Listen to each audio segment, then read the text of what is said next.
Welcome to episode 27 of the Play Your Yards Right podcast. As always, I am Sasha here with my wonderful co-host Sarah, and we are also here with, as always, Blazel's best bets, Mike Blasl. Right into football this week. Premier League is on their little hiatus for another international break. So it was all NFL all the time. Sarah made it down to the stadium, was able to not get arrested in whatever protest there was. I was sitting here watching the Giants game and figure it's time for us to cover the NFC East. So before we get to the actual exciting, more positive news of how your game was, how your weekend was, I mean, I guess I might as well just cover this embarrassment of a Giants-Commanders game, right? I think so. I did not obviously catch any of this. I kind of felt like this was when the Giants were going to sneak out. So I really haven't seen any clips. I don't know how it went down, but it sounds like based on that, it wasn't good football that was played. Yeah, not good football at all. And it's the worst experience watching your team win a game that you know for the best of the team would be to lose. I was sitting here last week preaching that whatever, we're going for the draft pick. I don't know. I don't watch enough college football to know if Caleb Williams is going to be good or not, but I'm like, I'm all in, whatever. Let's get our new guy. Let's get whoever the best is, and let's just tank. And then we come out here and we actually look like, I guess, in some aspects, a mildly competent team. Like, you weren't missing anything by this game. I did have the under on it, which unfortunately could not just cash for me. But I guess we're the Giants now, and we got jersey juice, baby. Yeah, we got jersey juice. That's right. Gabagoo. Gabagoo. Within 9 minutes from the stadium. So it's just like, why the fuck are we winning games? Like, this does nothing other than like, part of me the whole time I'm like, it's fun to watch your team win. It's fun to watch your team win.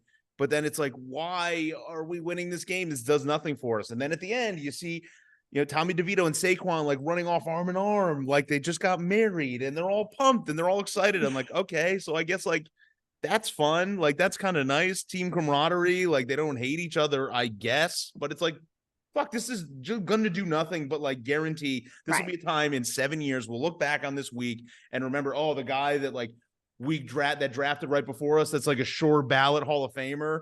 That we could have had that draft pick if we didn't win this meaningless game against the Commanders. It's like, oh yeah, that's one of those sliding doors moments that this could just affect forever. Or do we have a quarterback controversy in New Jersey? Yeah, I don't know. Is it a race to the bottom? Maybe we're looking back in 7 years and Tommy DeVito has just lost his third Super Bowl to Josh Allen. All right. Or Dak Prescott. Maybe Dak. Thank you. But yeah, I'm good. I'm pretty sure he looks good, but I'm pretty sure Ben DiNucci, Tommy DeVito is not exactly going to be long for the world. But then it's also like, I don't know if they're insult stats or not, but it's like Tommy DeVito has 6 touchdown passes and Tyrod Taylor and Daniel Jones combined had 4 this season. They each had 2 touchdown passes. We got the quarterback in the future. So it's just like, albeit 2 of those touchdown passes were obviously in that, game that meant nothing against the Cowboys. But it's like, I don't know. I'm just in such a weird spot. You can't sit there and root for your team to lose while it's happening. It stinks. The line play was horrible. We were sacked 9 times. So you weren't watching the game, but we were sacked 9 times and still won the game. Yikes. Turnovers were insane. I think we had 4 sacks. So it's like we were constantly all over Howell. It just like, it was a disgusting game. I don't know how we ended up scoring 31 points. So, I guess I do, because like DeVito looked good and like had a few big plays, but also it's like they're stuffing the run. And then they're like, oh shit, what are we going to do? How about we just pass the ball to Saquon instead? And then that worked really well. It's like, just get the ball in the hands of your guy.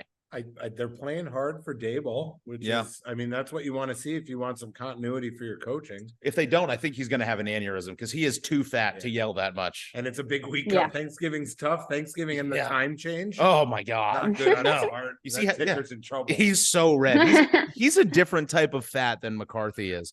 McCarthy's like a confused fat, and Daboll's just like an angry fat. Like Daboll just, like McCarthy kind of eats because there's nothing else to do, and he does like there's just food around, and he grazes like a goat. And I think Daboll is just angry eats, like has all this emotion and doesn't know how to handle it. Really hungry. Yeah, he's like, I'm not talking to a therapist. I'm just gonna eat 8/10 of this pie.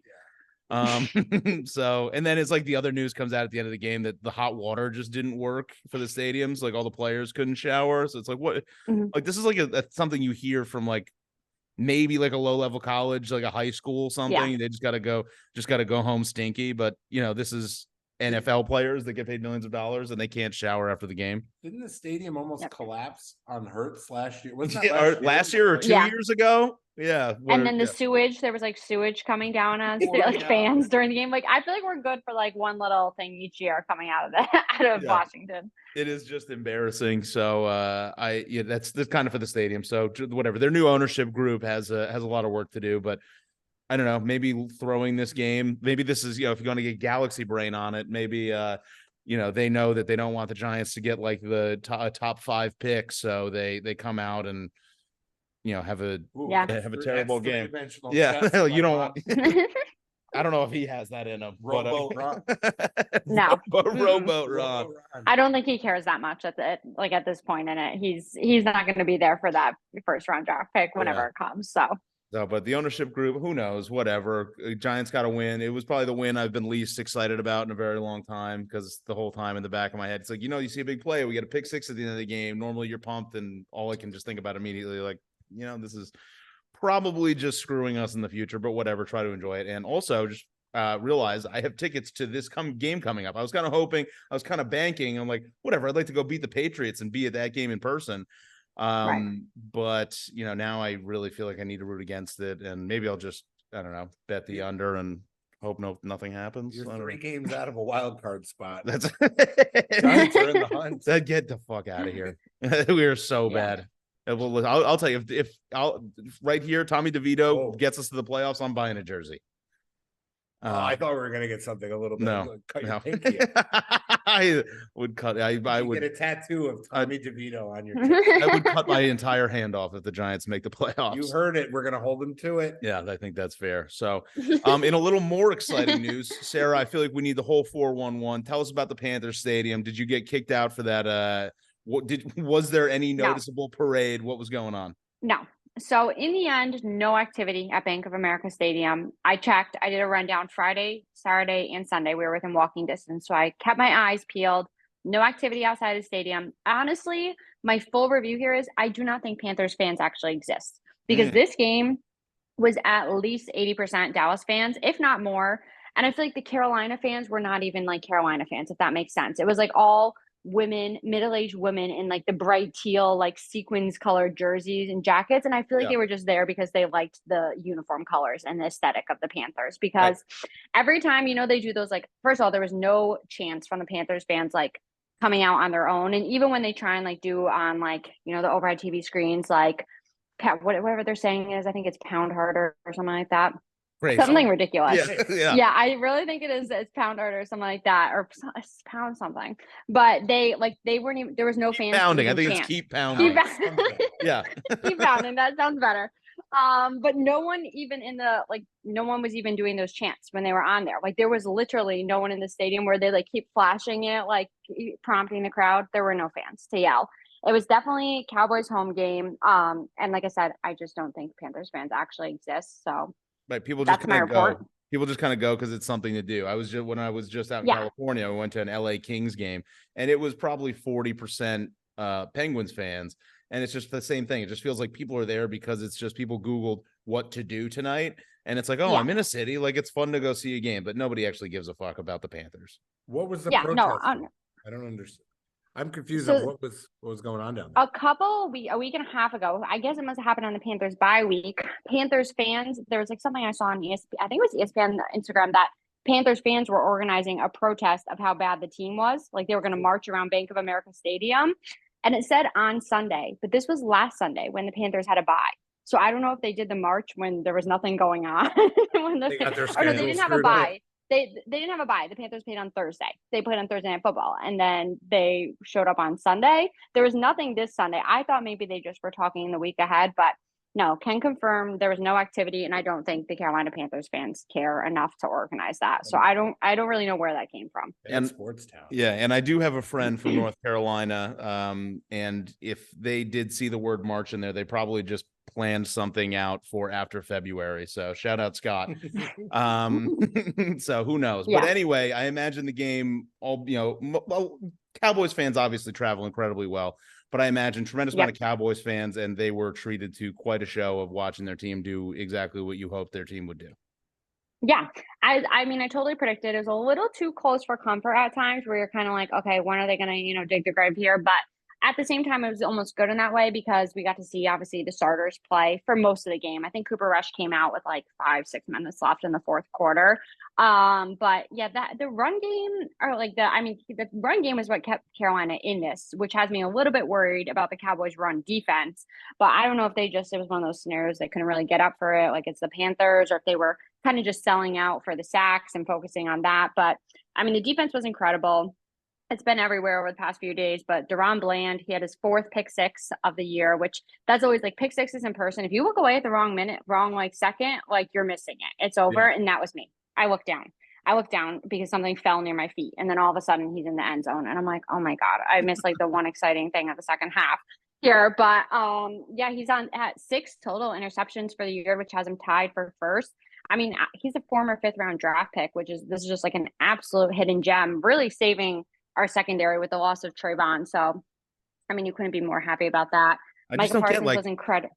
How do you guys keep getting these guys? They just sell out for the picks and like all these incredible stats. It just seems like the past couple of years, it's just like outrageous D-back, insane stat year. I know it really has been because it's like ever dating back to with Byron Jones, who was like a lockdown corner. He wasn't really necessarily like a sellout for the picks, but like he was one of the top rated cornerbacks. And I feel like started since him, like then it was Trayvon, Bland. I don't know where it's coming from. They do say the Cowboys are pretty, they draft well. I mean, maybe it's Jerry, Stevie, all them. Yeah. Yeah. Yeah, they really do. I mean, because this one, like I said,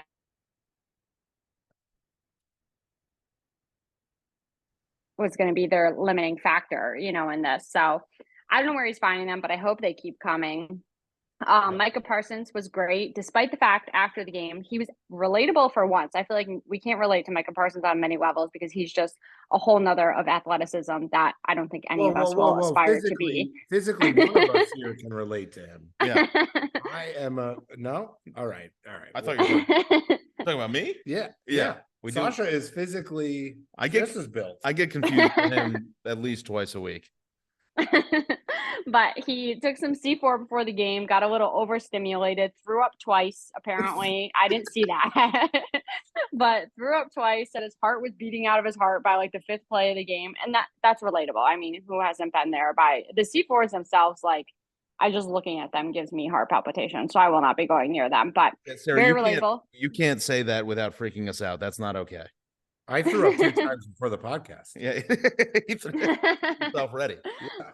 So you took care of business though. You went in there, you got to win, you dominated them, you covered. Yeah, I was gonna say you had to feel good knowing it was one of Blazel's best. You covered. I did. I was waiting for it the whole time. It looked a little sketchy. I think I'm happy with it overall. If I had to pick some like nitpicky things coming out of it, I feel like Dak kind of took a step back in his mobility this week. He wasn't really rolling out. We saw a little bit of run in the first quarter, and he actually got hit pretty hard, like going awkwardly down for a slide. So I don't know if he backed off after that. Maybe he was just trying to stay healthy. Like this was a game they're like, let's not get injured, kind of just stay healthy, and they knew they could win with that. So I'll go with that.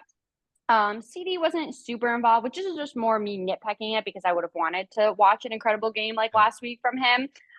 He had 6 receptions for 38 yards. So not great, but I mean, overall, it was a fun game. A win is a win. That's all we can ask for after last year. I mean, I was at 500 in my Cowboy games, which is pretty typical for the Cowboys, I guess, right? But I pushed myself over 500 with this. So yeah, I think on to taking care of business. I mean, I kind of though feel like we have the Commanders this week, which I don't want to overthink that or like overlook that, but I'm like kind of like, all right, I want a game that I can get up for a little bit more, like these. Is it really? 10.5. Wow. Yeah.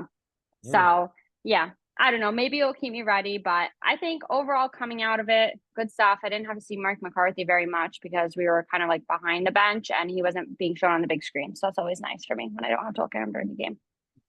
And he wasn't blocking out the sunlight from half of the stadium. Yeah. No. He had to have a staffer come over and milk him halfway through so he wasn't too confused throughout the second half. Yeah. He did. Well, he did do a classic Mike McCarthy move where he tried to challenge a previous play, like after it had happened, and they were like, "Sir, you cannot do that." And then he like got charged a timeout, which we didn't in the end didn't need it, but it was like I'm pretty sure that's the second time he's done that this year, where he's like waited too long to try and challenge a play, and then they're like, no, you cannot.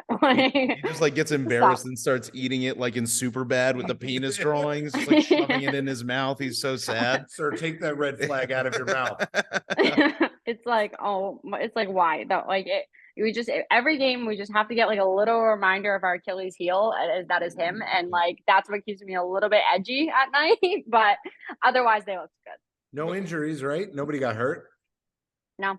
That's always when you have like a winnable game, as long as you don't blow them, which, you know, I've watched the Bills do too many times, so I'm not worried about that. But as long as when you have these winnable games that you should take care of, the biggest thing is staying clean and nobody ending up, you know, with long-term injury. So I think exactly that's good for you guys. 100%. And I honestly think that some of those losses, I can't remember where I heard this, who are talking about this, but I really do feel that like that loss to the 49ers have kept like the Cowboys out of kind of the conversational zeitgeist the way that they normally would be. Everybody, you know, with the record that they have and the way they've been beating teams, people would be talking about them like, you know, that classic Cowboys buildup, or the Cowboys for real, the Cowboys for real, the Cowboys going to win the Super Bowl, the Cowboys going to win the Super Bowl.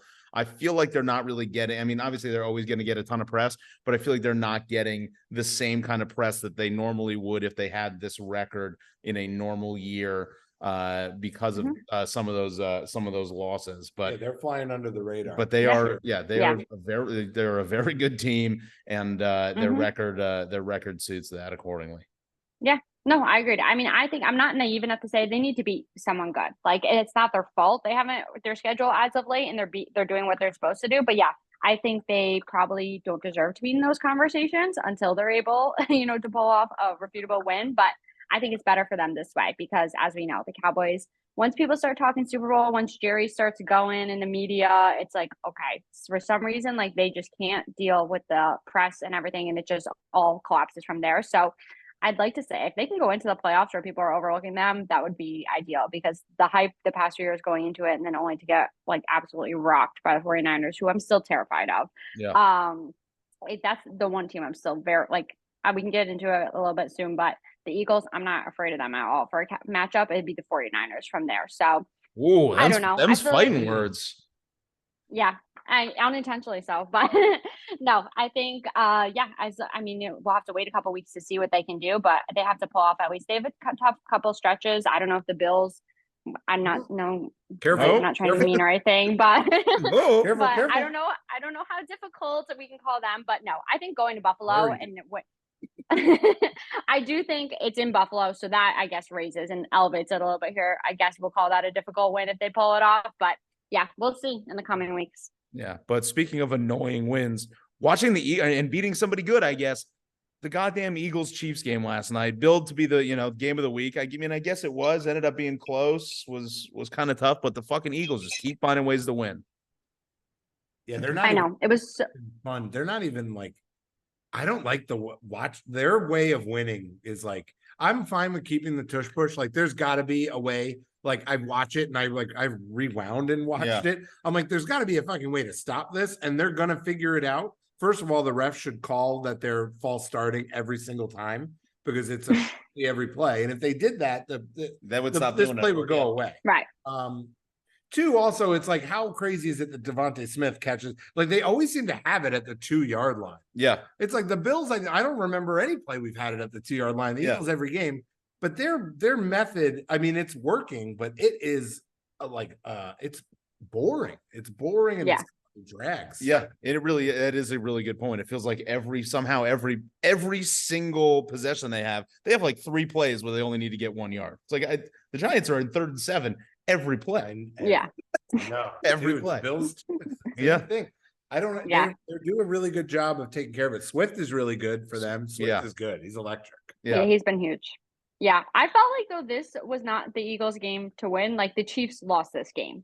I felt like they just turnovers were just absolutely killer for them. The Eagles did their thing. Like, they stayed the course, you know, I guess they just play pretty steady and consistent football. And there are a few losses or near losses we've seen this year are when they are turning the ball over more. But I feel like if they're able to minimize their turnovers with this style of play, no one is going to be able to beat them, because they're just that consistent. And like you said, with so many opportunities where you need 1 or 2 yards to get first down. It's like, how do you beat that, especially with their plays? So I don't know. I feel like every time. Yeah. Yeah, it's like I further validated. I think the Eagles are still beatable, but I don't know. I'm torn about it because in some ways I'm like, how do you stop like what they have going on right now? But they just don't look that good. I think it's like you said, their style of play, like it's not electric. So you're not watching this team being like, oh my God, like, someone like the Dolphins or even the 49ers when they're rolling. Like they never look like they're like absolutely just like rolling and steamrolling down the field. It's just like very steady and consistent football. But maybe that's what makes me think that they're really not that good, but they're winning these games. So I don't know. Right. I want to see what happens if they end up getting down. Like, let's say they, Cowboys get the ball first, come down and score. Deron Bland pick 6. They're down 14, down 17, nothing. Are they going to maintain that style of play? Do they make changes? I want to see what happens if they end up going down. But obviously their defense is really good. Like they're probably not going to, they're not going to go down a lot, like very often. So I don't know what to make it. I also, I hate to give the Eagles. Check it out on Sunday. We'll see what happens on Sunday. I thought this was a very cool play. I'm not sure you saw. Did you see Jalen Carter try to intercept the spike that Mahomes had? Yeah. I was like, all right, that's. I mean, he also. I was watching. It does seem like he gets held on every play. Like he is insanely good. He is a very, very good. And just like I like that, getting creative like that and try to intercept. Like that's. I don't know how we've never ever seen that before. I mean, obviously it's super hard trying to time that, but like he actually got close doing that. So yeah.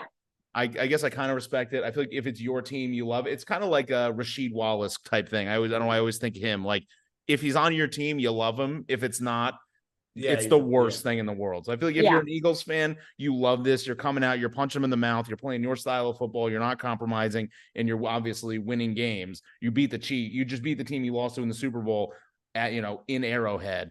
So it's like the rest of the world is like these stupid Eagles. But if you're a Phillies fan, like you're never more like that's your guy.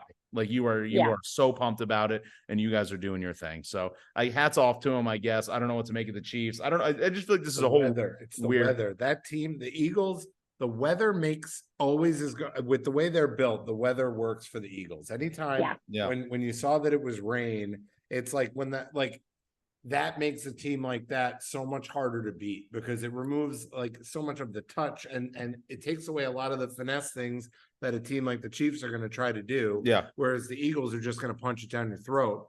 And you have to plan so hard for the run and for all that stuff that then their shot plays, it's like Smith is open by 5 yards. Yep. I just think if they play in weather, it's like a huge advantage to them throughout the year. That's a really good point. It lends itself to anywhere, anytime we're showing up. So we'll see. Who knows? Maybe they'll take some of these losses, but pretty soon. Yeah, pretty soon. So speaking of that, we want to, Mike, where are you on the grief scale for your Buffalo Bills? Well, I've never lost hope. Everybody knows that. Like we needed any more motivation, RIP to Rosalind Carter, and everybody knows that's why we went out there and took care of business. Right, that's kind of like when the Bears went out and kicked ass after Buckus died. That was this was the Rosalind Carter game, as it'll go down. I put a future on the Bills to win a Super Bowl this morning. Ooh. Vegas was sleeping. They put him at plus 2,500, and I said, "Give me that." Yeah, I'll take that. Yeah. So I used a little bit of the shillings from Blazel's best bets coming through to make sure I laid some wood on the Bills. Those are the best odds you're going to get, by the way. 2,500. Yeah. It's not going to get any better, or it's going to get way worse. I thought the Bills. I was very happy to see a good game. It was very funny that the first play of the game was a fumble that went our way, and it just shows you like turnover luck is so stupid. Yeah. And, I'm not going to make too much of it because this was a must-win game and a should-win game, and that's a schedule win. So we did everything we needed to do. Nice, Joe Brady. I like the flow of the offense. A couple fun stats for you guys about Dalton Kincaid. I love fun stats. Everybody, this is all right. Now, everybody, this is why you tuned in. Dalton Kincaid is ready. He is over the last 5 weeks. Stephon Diggs has had 28 catches for 275 yards. Dalton Kincaid, 34 catches for 318 yards. I think if we go back in the time machine. I did say Kincaid was going to start taking over a lot of these games as our number one receiver, and I think it's happening. He gets open over the middle. He opens up a whole different level of the game when we're playing, right? Yeah. I did say he's going to have the record for yards. We're not out of the woods with that, but he today has the 12th most catches by a rookie ever. Tight end ever. 12th most, huh? 12th most of all time. With 6 games left to go, everybody, he's only 30 catches behind whoever Keith Jackson is. Oh, Keith Jackson. You know Keith Jackson. So we only need to average 5 more catches a game. I feel like I get a push if I get some sort of an all-time record with receiving yards or catches. But the Bills defense looked really good, but I don't count that. Zach Wilson is going to be out of the NFL. He stinks. And that team, I mean, he had no completions to wide receivers. Crazy. That is a wild stat. Obviously goes. I mean, he's not starting next week. Like to be that bad, where they're like, we're just giving up on you for what was it? What's his name? Who's their new quarterback? Wait. It's a very unfortunate name. It's not. Like, it just sounds Boyle. Tim Boyle. Mm-hmm. The best pass of the game by the Jets was by their punter. Was a great pass. It was good. It caught me sleeping. I was texting. I looked up and I was like, "Oh no, we're gonna lose." Everything went smooth. It feels like we got Stella's getting their groove back. Yeah. And now we go into the hardest stretch of the year, and I feel like we're gonna win the Super Bowl. So I look up and down the roster. We traded for Rasul Douglas. He only went out and had 2 picks and a fumble recovery. It's pretty good. Yeah, 3 turnovers by the guy who just showed up 2 weeks ago. Pretty good. The Colts just released Shaq Leonard. I don't know if you guys saw that on the waivers. Did not. Linebacker, 3-time All-Pro. I think if he goes out of waivers, I think there's a shot the Bills are going to make a move to try to bring him in. For those of you keeping track at home, we're back at bargaining now. Yeah, okay. Right. This is stage 3. I was feeling like this was a little denial as well. That's where I was thinking on the scale, but we're flipping back and forth. Well, listen, we're just all over the spectrum. That's just like Sasha. We're on the spectrum. We're not right where we need to be. We have a terrible conference record, and that sucks. But Pittsburgh, they fired Matt Canada. I think there's a little trouble over there in Pennsylvania. Also, I do think you guys set the precedent for. I think you guys are now everybody's going to fire their coordinators. You guys are directly, because especially Pittsburgh doesn't fire coaches. I know. So I think they kind of saw you do that middle of the season. They're like, well, it's that new hot thing. This has been really bad. I think we can get rid of this guy. It's a verbal meme of the guy holding the girl's hand, and the girl's the coordinator, and that's fire your coordinator.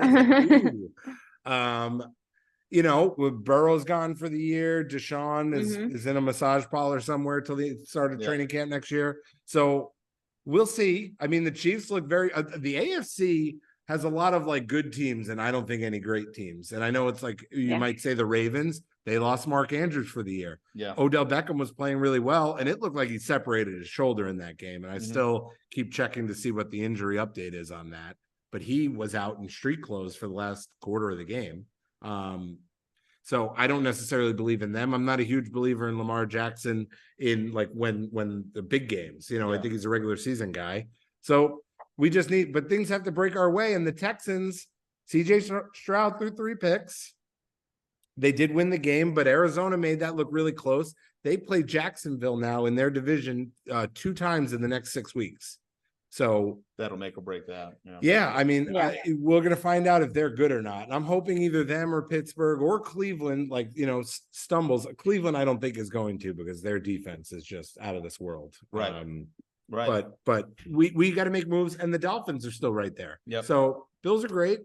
Things are great. Never been better. I think we're all Bills fans next week. I think all this we can all against the Eagles. So I think Vegas has some nerve making us underdogs by 3.5. That's not too bad, because usually what they say. Where is it? Is it in Buffalo? In Pittsburgh, or it's in Philly. So they're playing in Pittsburgh. So they say what 3 points at home. So they're saying you guys on a neutral field, you guys will be half point dogs. That's what I mean. Get out of here. We should be 1.5 points. But okay. Crazy. So we're all on the Bills. Bills are back.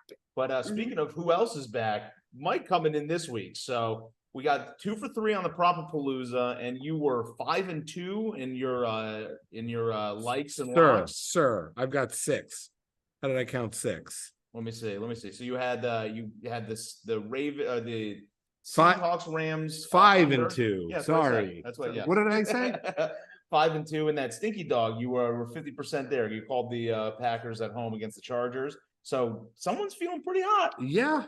Yeah. Chargers are confirmed frauds, and the Dolphins were really trying to be. They really almost got you there. That stinky dog. He's just he's hanging around. That's classic stinky dog behavior, just hanging around. Can't quite kick him, can't get rid of him, but he's always there. Yeah, and it's gonna stink even more this week. But let me just say, I had the Chargers Packers over 43.5. That game, God bless Vegas, finished at 43. Unbelievable. They just can't, they cannot stop. And Detroit was down 14 or 12 points. They went down, they scored 2 touchdowns, whatever it was, they were up 3. And then they had the fumble that Hutchinson was about to recover in the end zone. Yep. And they kicked it out for a safety. And I was like tearing through NFL rules to see, because I thought there's a rule batting where you can't kick the ball out and get like rewarded for it. But I think that was just in my head. So turns out you can do that. But the Detroit almost covered. Anyways, 5-2, we'll take it. We're 3-0 last week in the best bets. 5-2 now. What's our record? Anybody? I believe. So I think I just Did you 19 and 27 because you were 14 and 25. Yep, that is right. 19, 27, and 2. So we're listen, I got 6 We're more ancient. weeks. We're gonna be plus 500. Right around where you need to get. So listen, we're moving in the right direction. If you're following along, you're making money, because some of these are you're not just betting minus 125. Yeah, no, these are plus money things. Yes. Yeah. So, you've hit some teasers. Some of those teasers were good money. So listen, we're in business, and it's Thanksgiving week. We got a lot to be thankful for. We got a lot of weird games also. We got a bunch on Thursday. We got the one on Friday, got the Black Friday game. So a lot of things to account for here in the early goings of the Thursday week bets. So yeah, we want to hear what you got. Here it comes.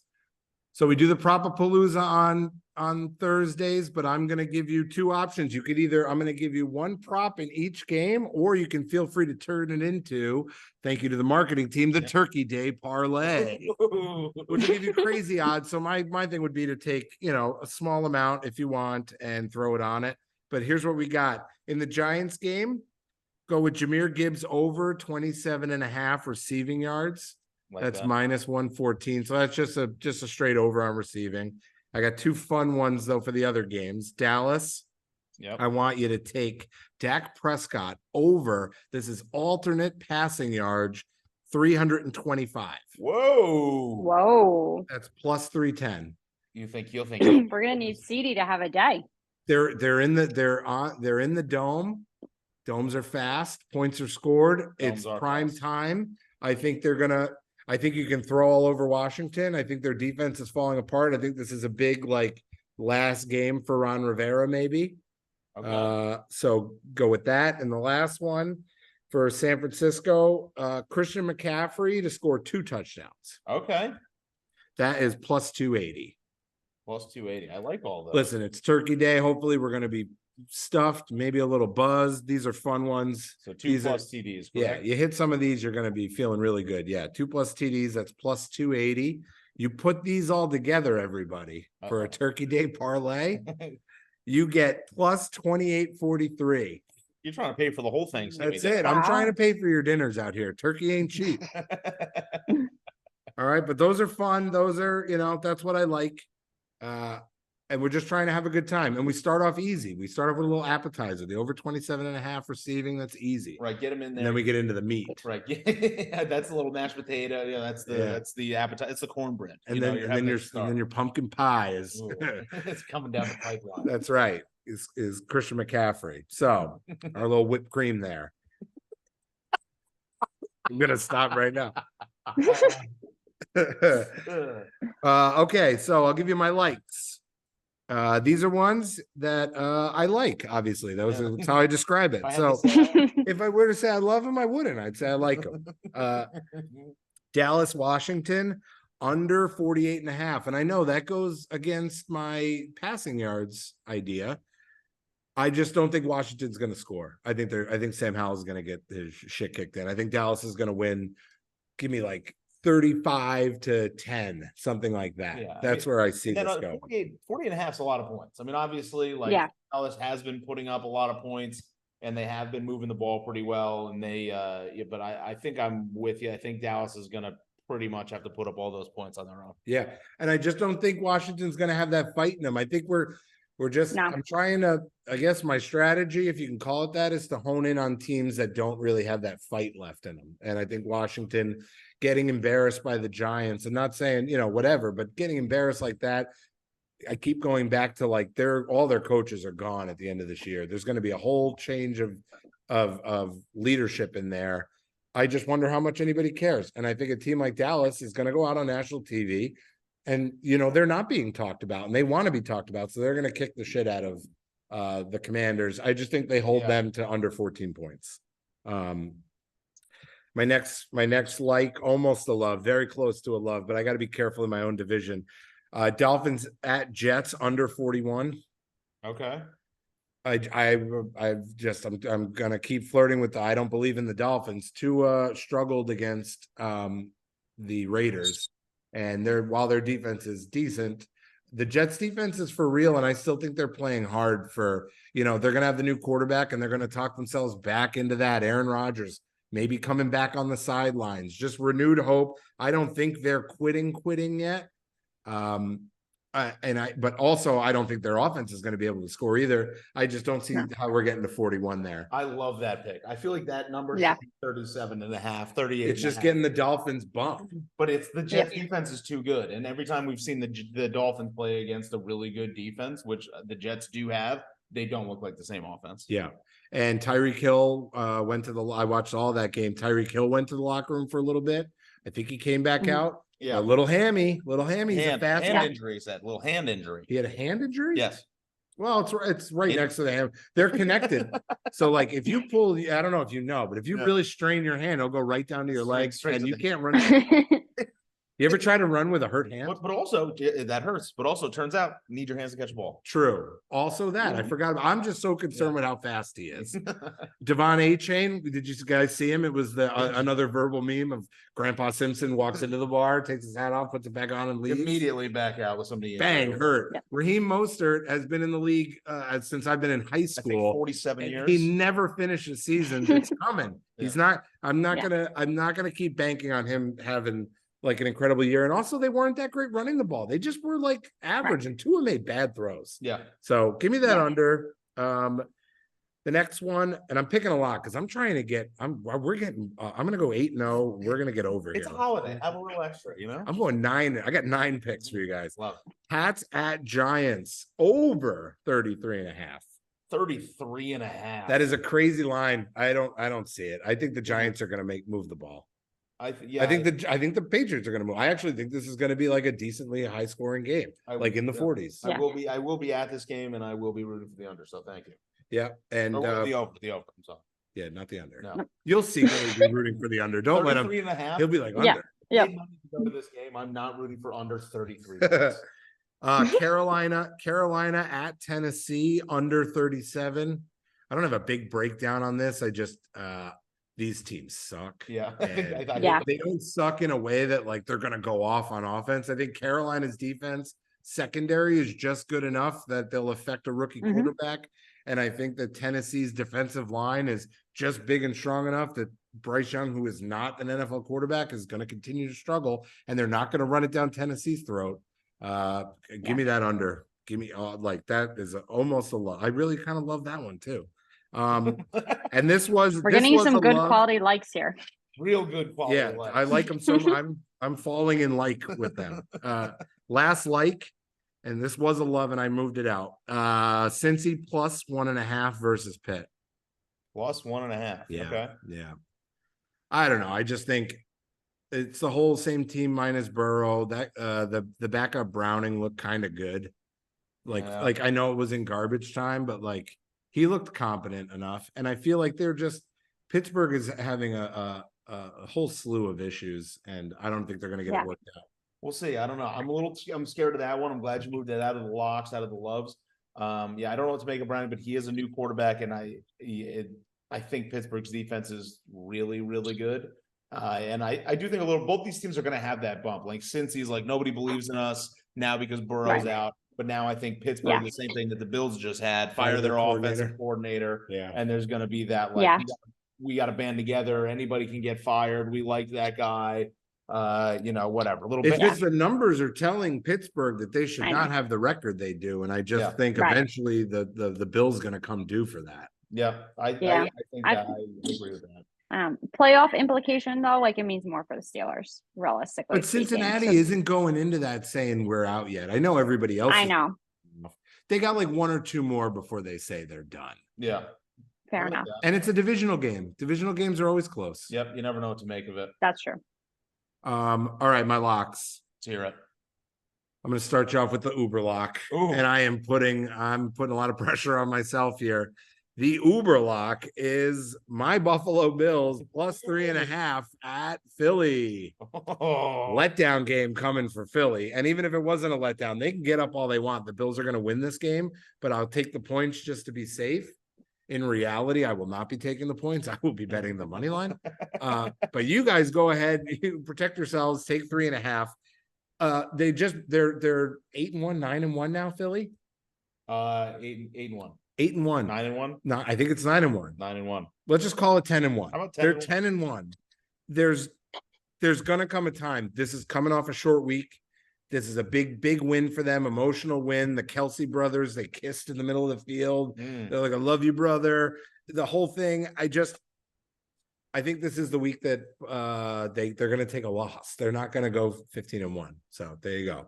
Buffalo needs this game. Buffalo needs this game way more than Philly does. So give me them plus 3.5. You'll protect yourselves there.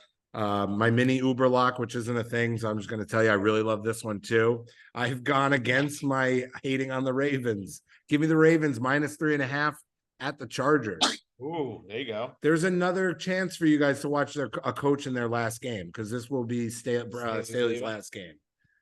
Staley, Ron Rivera, this is the end for them. It might also be the end for Frank Reich over there in Carolina. So Ravens are going to crush him. Crush him. I would like it a lot more. I would like it a lot more at 2.5, 3.5 scares me. Like I've always said, the Chargers will lose by 3 to everybody. Doesn't matter if they're playing a high school team. Doesn't matter if they're playing all-stars. But I could be told that they would go to 4. I like that. The Ravens played on Thursday, so it's also coming off a mini bye. All right. In LA, it's going to be filled with Ravens fans. The fair weather LA fans the Chargers are out of it. They know they're out of it. Herbert's pissed. They got a ton of injuries. Joey Bosa's out now, I think, for the year. That happened during the last game. Right, he was crying. Yeah. You know, I'm sorry. If Baltimore's, I've lost enough money to them, so they can go ahead and win me some now. Minus 3.5. Easy. You can bet that. You're not even going to watch that game. Next one, Browns plus 2.5 at Denver. Plus 2.5 at Denver. Yeah. Russell Wilson still sucks, guys. I mean, I know they won that game, but that was a throw it up to Cortland Sutton and pray to God. Thank God he's bigger than everybody. Yeah. Browns defense is good, and they're not good. They're great. They're like all-time great. They're incredible. That quarterback, Robinson, did enough, and I think with more weeks they'll be able to scheme it enough around this guy that he can survive. Denver's got the worst rushing defense in the NFL. Everybody runs down the throat, so it's going to happen again. And I think this quarterback's got a little scramble in him. They're going to do enough shit. Stefanski's a good coach. Russell Wilson's going to get hit and rattled. He's going to be seeing ghosts out there. Yeah. I mean, he's throwing these dump off screens. That's 90% of his passing yards. I just think Cleveland's going to have an answer for that. So I like them to win, but they're at Denver. It's in Mile High, the oxygen, blah, blah, blah. I want to hammer whatever that running back name we were betting on that game, that McLaughlin, whatever his reception number is, I want to hammer it. That's all Russell Wilson doesn't know. I don't know. Check down. So I like that a lot. Sarah McLaughlin over receiving in the arms. That reception. The ball will be in his arms. And speaking of Angels, Saints Falcons over 42.5. Because I don't. You know why? Guys? Because why is the line 42.5? I looked at it for 2 days and was like, this line should be like 37. Yeah. I think we're getting Jameis Winston, and I think we're going to get chaos. Off a bye, over 42.5. I like that. We're in the dome. It's fast in there. Okay, I've heard it's very fast. It's fast. I never know. I feel like I always get the Saints wrong. I feel like every time I bet the under, they come out and score 45. I bet the under, or I bet it's like I'm always wrong. I'm just always off on them. But truthfully, Falcons too, though. I made this bet a lock, and all I wanted to do was pick the under. I'm just doing the opposite of what I think, and we're gonna see if that works with this because the Saints have screwed me as well. Yep. Royally. How is this line 42.5? Sarah, anything? Any ideas? Give me anything. No, I don't touch either of these teams with a 10-foot pole because they are so unpredictable and their style play. They're just bad. I feel like this is going to be bad football and that there's like a ton of turnovers, which could lead to a ton of points though. Like, and if it's Jameis, like you said, an erratic game. So I can see that. And honestly, I think that I like the approach of going with what you think is going to happen in this game because that I can't get either of these teams right. So you might as well just go with whatever is the opposite of what you naturally think is going to occur. 42.5 makes me feel like Vegas wants everybody to bet the under. It feels high. Yep. Yeah. Their over under is 2.5 points more. It's only, or let's look at it this way. It's only 6 points less than Dallas, Washington. And Dallas has Washington has the number one passing offense in the league. And Dallas has been blowing everybody out. It doesn't make any sense. Yep. So it's going over. It's going over, guys. I like it. Yeah. All right. My stinky dog is really fun. This is really fun. I love a fun stinky dog. This is so fun. This is so fun. It might actually win. Oh, don't talk dirty to me now. What podcast? What state are we based out of, guys? I would say New York. New York? New York. So why don't we go ahead and do the tri-state New York tri-team stinky dog shitty dog parlay. New York Giants, New York Jets, who actually both play in New Jersey, and the only New York team, the Buffalo Bills. Oh my God. All to win. Parlayed together gives us our biggest odds of the year. Oh, what are we talking? Plus 3,033. So $10 is going to win you $303. And I love it. I love it. I love it so much. Giants, Jets, Bills. Dolphins are frauds. Patriots need to lose. They're going to try to lose. They want the number. They are a good coach team who actually wants the number one. Yeah. Not like dumb Brian Dable over there. Yeah. And the Bills are beating the Eagles. This is easy. Easy money. Oh my God. Easy 300. Easy 300. 3 plus 3,000 parlay. That's your stinkiest dog yet. It stinks. And that one may need to stay outside. It stinks. That one's got to get a flea bath. I'm going to have to put it in my bet slip and clear it out 6 times before I have the guts to place it. But I'm gonna. Well, you put it out to the public now. You said it, and I think some of these other bets are going to win you enough, get you enough money in the kitty. Awesome. Better putting we're gonna be hot. We're hot. We're gonna come out of Thursday with some money in our pockets, guys. Oh, I love that. So just to recap for everybody at home, we got going into this week. We got the Turkey Day again. We're gonna you can put all these in separately. We got the Packers Lions. We're gonna go Jahmyr Gibbs over 27.5 receiving yards. We got Dallas, Washington. Dak is going to go over 325 yards. Adjusted passing yards. Adjusted passing yards. And we got Christian McCaffrey going to score 2+ touchdowns. All pretty good odds there. If you could parlay them all together, you get to the Turkey Day Parlay of plus 28.43. I like them separate, but maybe sprinkle a little bit of all together. I like turkey and the mashed potatoes and the gravy and stuffing. I want it all in one bite. Right. We're doing the post Thanksgiving sandwich. Yeah, right. I like to put vodka and bourbon and whiskey all in one. What? This is just the Long Island iced tea. So the week 12, we got the likes. We got Dallas, Washington under 48.5. Miami and the Giants under 41. New England at G-Men over 33.5. Carolina at Tennessee under 37.5. And Cincinnati plus 1.5 versus Pittsburgh. And then we got the locks. Uber locks, Bills plus 3.5. We're basically stealing those 3.5 points. I can't believe it. At Philly. Ravens minus 3.5 at the Chargers. Cleveland plus 2.5 at Denver. And we got New Orleans and Atlanta over 42.5. And we're finishing off with the old stinky dog. The New York tri-state area, greater New York, New Jersey, Jersey Juice Parlay, New York Giants, New York Jets, and Bills all to win at plus 3,000. So that's a hot week for you guys at home for Thanksgiving. We should cut that bet. I don't like that bet anymore. It doesn't matter. Airwaves. And God, if she hits, boy, you're going to be famous. Yeah. So, well, thank you all for tuning in. It's a wonderful Thanksgiving episode. I want to say I'm thankful for you guys, Sarah, Mike. I love you very much. Thankful for you. Thankful for you listeners at home. We appreciate you. This has been tremendously fun for the past 27 weeks, and I love it. I'm glad I'm back. I'm feeling good. I'm healthy, and I'm seeing the board better than ever. That's right. We all are. So life is good. So thank you guys very much. As always, tune in. Follow us on Instagram at Play Your Yards Right. Follow us on Twitter. Mike has his Twitter now for all the hottest bets, for Play Your Bets Right on Twitter. And also watch these episodes wherever you get podcasts. And we are putting them up on YouTube now. So if you want to see our ugly mugs, you know where to find us. So thank you again. Happy Thanksgiving, and we will talk to you next week.